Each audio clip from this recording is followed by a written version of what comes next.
sometimes people are judgmental about suicide and say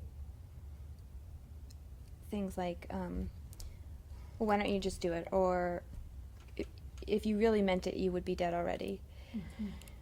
And I want to talk about that there is, even as much as someone wants to die, there's an innate urge to live that's very, very powerful. And it's as if it's both may be true, and that judgment about it is really problematic. Mm-hmm.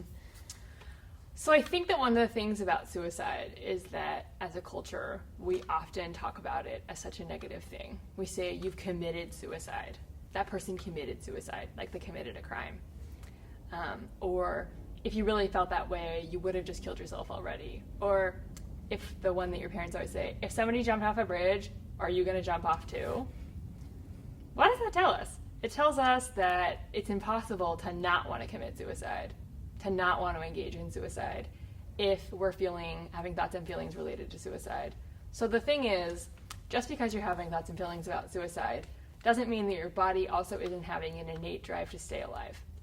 The fact that you're on this page, the fact that you're listening to my voice right now, means that somewhere inside of you, you don't want to get yourself dead. You don't want to die.